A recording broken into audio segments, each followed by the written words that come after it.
बिजली विभाग में पदस्थ एक इंजीनियर को अपनी टीचर पत्नी को मारने के लिए प्लानिंग क्यों करना पड़ा?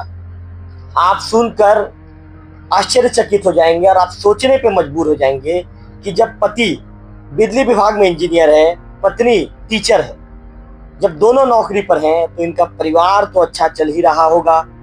तो भाई, जब इनका परिवार अच्छा चल रहा था तो आखिर ऐसी क्या बात हुई कि दोनों जब अच्छे पोस्ट में थे, पैसों की भी कोई कमी नहीं थी, आर्थिक रूप से ये कहें कि मजबूत थे, इसके बाद भी दोनों ने ये कहें कि जो पति है उसका पति क्यों अपनी पत्नी के मर्डर की साजिश रचता है, उसे मौत की घाट उतारने के लिए सुनियोजित प्लानिंग रचता है। आज इस वीडियो में बातचीत करेंगे। नमस्कार, मैं हूं रवि तिवारी। आप देखना शुरू कर चुके हैं लोकल टीवी। आपको बता दूं कि ये पूरी घटना छत्तीसगढ़ के बालोद जिले में घटित हुई है। यहाँ पर बिजली विभाग में पदस्थ इंजीनियर पति अपनी टीचर पत्नी को बोलेरो से कुचल डालता है। जब उसे पता चलता है कि पत्नी की इस हादसे में मौत नहीं हुई है तो वह बाहर गाड़ी से उतरता है। इसके बाद जब पत्नी की सांसें चल रही होती है, उसे पता लगता है कि मेरी पत्नी अभी भी मौत की नींद नहीं सो पाई है, तो राड से मारता है और तब तक मारता है जब तक पत्नी की सांसें उखड़ नहीं जाती और वहां से भाग निकलता है। इस घटना को वह हादसे के रूप में तब्दील करना चाहता था, लेकिन अंततः जब ये मृतिका के परिजनों ने मामले की शिकायत एसपी तक की, उच्च अधिकारियों तक की, तब जाकर पुलिस ने इस मामले में अपनी जांच तेज की। पुलिस ने इस मामले की दोबारा जांच शुरू की। तब पता चला कि आरोपी पति ने ही ये प्लानिंग रची थी और पति ने ही महिला को मौत के घाट उतार दिया।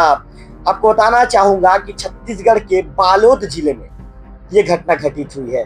बालोद जिले में जो पति है इंजीनियर, जो बिजली विभाग में इंजीनियर है, उसने अपनी टीचर पत्नी को पहले तो बोलेरो से कुचल दिया। इसके बाद उसे जब पता चला कि पत्नी अभी भी जीवित है, पत्नी की अभी भी मृत्यु नहीं हुई है, तो वह गाड़ी से उतरता है और रॉड से पीट कर अपनी पत्नी को दर्दनाक मौत दे देता है।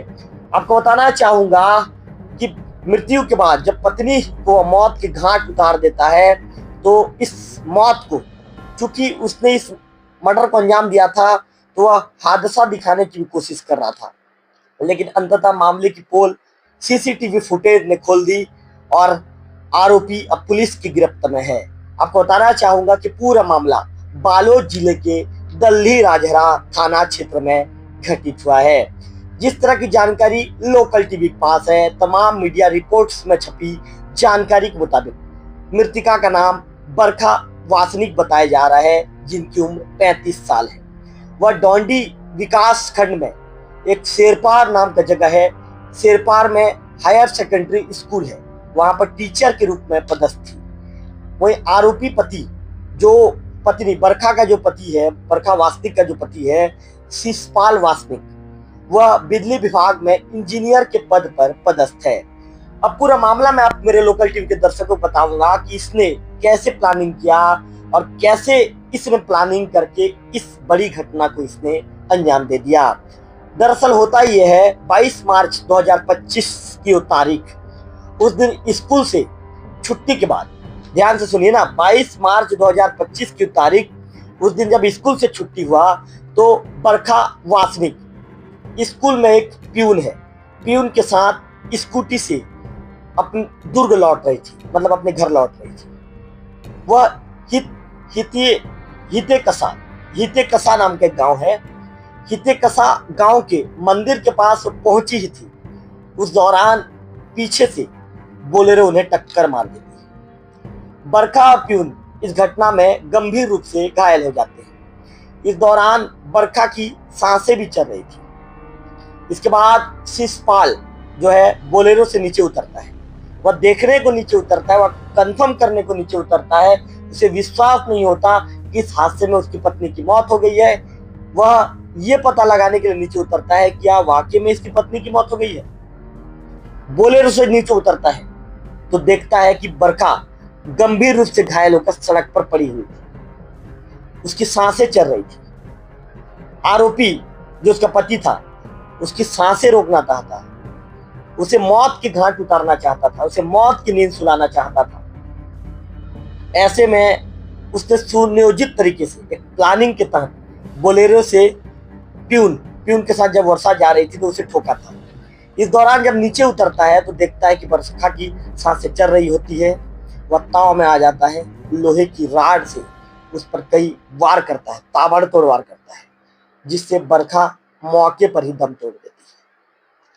पहली नजर में ये बिल्कुल एक हादसा जैसा ही लग रहा था, लेकिन जब बरखा के परिजनों को इस मामले में संदेह हुआ तो बरखा के परिजन उन्होंने मामले की जांच की मांग कर दी। उन्होंने ये बता दिया, उन्होंने ये पुलिस के पास पहुंचकर कहा, हमारी बेटी सड़क हादसे में हमारी बेटी की मौत नहीं हुई है, हमारी बेटी की हत्या करवाई गई, हमारी बेटी की हत्या की गई है। परिजनों से थाने से लेकर एसपी कार्यालय तक परिजन पहुंचते हैं। सीसीटीवी फुटेज, बोलेरो नंबर और स्कूल के बच्चों के दिए जा रहे बयान, सभी को पुलिस फिर से मामले में दोबारा जांच करती है। पुलिस अपनी जांच शुरू करती है। जांच में पता चलता है कि जो पति है, उसका जो इंजीनियर है पति, और वर्षा जो उसकी पत्नी है, इनके बीच में सब कुछ ठीक नहीं था। इनके बीच में रिश्ते अच्छे नहीं थे, इनके रिश्ते कमजोर पड़ चुके थे, इनके बीच में अनबन था, दोनों के बीच में अच्छे संबंध नहीं थे, जिसके चलते जो उसकी पत्नी थी मृतिका अपने बच्चों को लेकर दुर्ग में अलग रह रही थी, जबकि बात से इंजीनियर नाराज चल रहा था। ऐसे में शिशुपाल ने पत्नी को मारने की साजिश रची। बरखा के आने जाने की जो टाइमिंग है, वो किस रास्ते से आती है, कितना समय आती है, किसके साथ गुजरती है, स्कूल कब जाती है, स्कूल से कब वापस आती है, तमाम चीजों को उसने नोट करना शुरू किया। नोट करना शुरू किया मतलब रेकी करना शुरू किया, और रास्ता और रोजमर्रा की उसकी आदतों को वो रेकी करता था।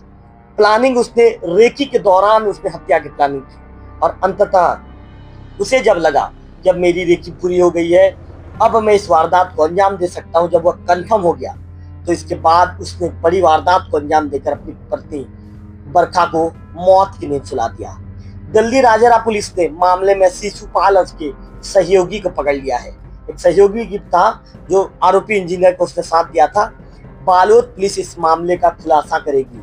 आपको बताना चाहूंगा, इस मामले को लेकर तो पुलिस के उच्च अधिकारी, उनका कहना है कि मामले की जांच जारी है। कुछ लोगों को हिरासत में लेकर पूछताछ करने की बात जो है पुलिस के अधिकारियों के द्वारा कही गई है।